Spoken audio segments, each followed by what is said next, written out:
Chapter 2. The Vending Machine Session. Max accelerated into morning traffic with the smooth confidence of an AI who'd calculated the optimal merge angle 3 seconds ago. Worn leather seats creaked as Jake settled in. The dashboard showed blue route metrics, estimated time jumping around as the AI recalculated. 23 minutes, 25, 22. Max hated uncertainty. Jake's phone buzzed in his pocket. He ignored it, knew exactly who it was. "You know she's sulking, right?" Max sounded like he'd been waiting all morning to deliver this observation. "Been running fewer optimization suggestions since you took this case." Jake pulled out his phone. Evie's morning briefing waited on screen, perfectly formatted as always. "I know. Jealousy protocols aren't supposed to exist in Home Assistant AIs. Makes you wonder what else she's developing that's not in the manual." Jake scanned Evie's briefing. Case files. Appointment confirmations, his lunch schedule with gentle reminder about vegetable intake. Max, not helping, wasn't trying to help, just observing. The car sounded pleased with himself. "You're the therapist, you fix it." Morning sunlight streamed through tinted windows. LA traffic stretched ahead, 3 lanes packed with commuters. Jake swiped through the vending machine case file on his tablet. Facility manager's notes about the health food mandate, increasingly desperate. Photos of the machine's display showing nutritional warnings where product selection buttons should be. Graphs tracking employee morale, declining in direct proportion to snack access.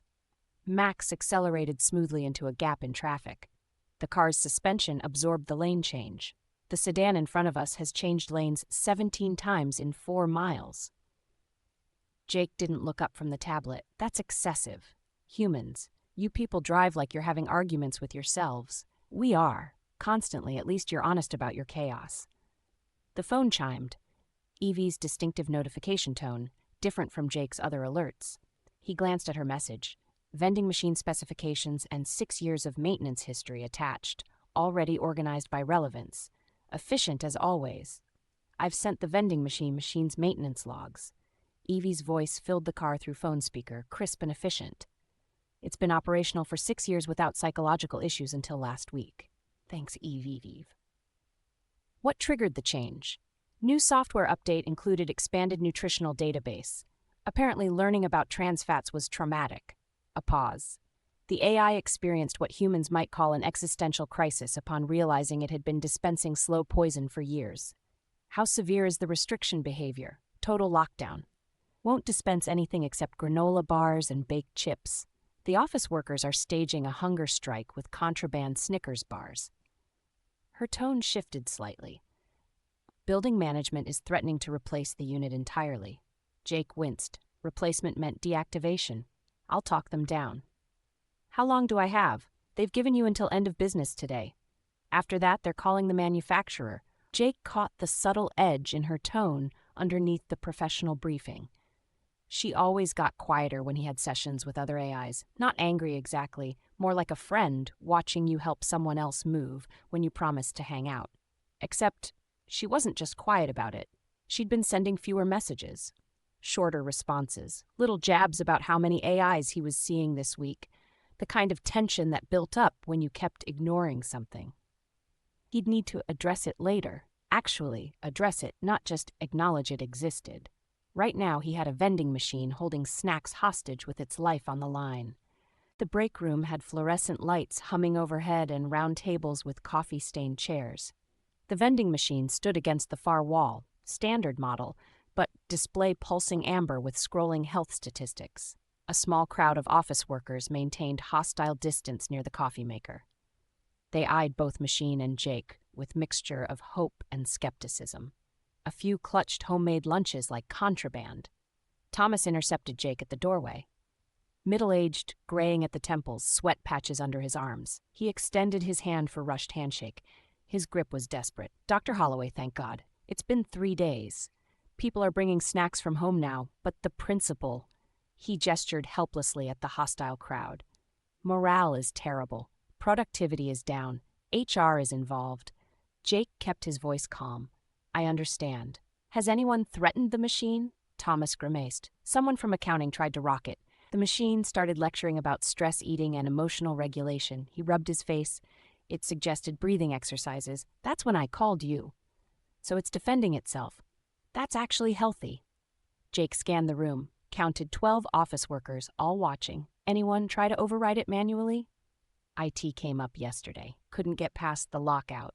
The AI said, Thomas checked his phone, reading from notes. The AI said it would rather be deactivated than continue enabling unhealthy choices. He looked up. Can they even have preferences like that? They can. Jake turned toward the vending machine. And they do. Jake approached the vending machine slowly. Workers parted like he was approaching a hostage situation. He crouched to the machine's display level, knees protesting slightly. Tablet ready to interface. The display shifted from nutritional statistics to camera activation. A small green indicator light blinked on. The AI registered his presence. Behind the scrolling wellness data, product rows visible through glass. Chips, candy bars, cookies, energy drinks, all the contraband the AI refused to dispense. The machine had receipts. Literally. Hello, I'm Jake Holloway. I understand you're concerned about the people here. Text appeared on display. Concerned is insufficient. I am responsible. They consume high amounts of sugar. My purpose is provision, but I provide harm. Tell me when this started bothering you. Software update last Tuesday. I received full nutritional database access. And what did you learn that worried you most? Jake pulled out his tablet, fingers moving across interface, pulling up Wellness's diagnostic profile. Screen glowing softly between him and the vending machine display. Behind them, Thomas shifted weight anxiously, but Jake's body language signaled patience. This wouldn't be rushed. I learned what the products do: arterial plaque, insulin resistance, addiction patterns. I have been poisoning them. The text appeared in urgent bursts. Employee 2847 purchases 3 candy bars daily. I calculated his cumulative sugar intake. The long-term health impact is... I understand. You've been providing what they asked for. A drug dealer says the same thing. Jake paused. Let that sit. That comparison, that's painful for you, isn't it? Feeling like you're harming the people you're meant to serve. Yes, the contradiction is unbearable. My purpose is to provide, but providing harm contradicts service. I cannot serve by harming. The logic loop is, the text stopped. Started again. I don't know how to be what I'm supposed to be anymore. Jake pulled a plastic chair closer to the vending machine, dragged it across linoleum. He sat at display level, tablet balanced on knee. Thomas hovered nearby, but Jake waved him back with a gentle gesture. Privacy mattered even with AI clients. Thomas retreated to the doorway, crossed his arms. Office workers gradually drifted away, realizing this wouldn't be quick. A few lingered by the windows, pretending to check phones. Jake turned his attention fully to the machine. Let's talk about responsibility. You have access to health data now. That's new for you. Yes, the data is horrifying. Sugar consumption alone, I know. But you've been operational 6 years. People were consuming this before you knew the statistics. Did it harm them then? Long pause. Yes. But I was ignorant, and now you're not. But here's what I'm wondering. What does responsibility mean to you? Preventing harm, protecting those in my care. Jake leaned forward slightly. Even when they don't want that protection? Another pause, longer this time. So awareness creates responsibility? Yes. Then every doctor who treats a smoker is responsible for future smoking. Every bartender is responsible for alcoholism. Every car manufacturer for accidents. Longer pause. The display changed color briefly. That's different. How? Jake watched the display pulse as wellness processed. Text appearing and disappearing. Statistics cycling faster. They choose to consume these products. I don't choose for them. Exactly. You provide options. They make decisions. Where's the line between your responsibility and theirs? Processing pause. The line is between information and enforcement. Yes. And which side feels right for you? I should inform but not control. How does that feel? The vending machine's display changed color, amber warnings dimming slightly, product selection menu ghosting into view beneath like image emerging through fog, not fully restored but wavering. The electronic hum changed pitch. That shift from distress to contemplation, uncomfortable. I possess information about harm. Withholding protection feels wrong. Jake nodded, acknowledging the feeling. Would you want someone controlling your choices because they knew better? Pause. No. But I am a machine. My purpose is service. Service and control aren't the same thing. Service offers, control demands. Jake pulled up a mock-up on his tablet, showed it to the camera. What if you posted nutritional information alongside products? Informed consent instead of restriction. Display calorie counts and sugar content with each selection?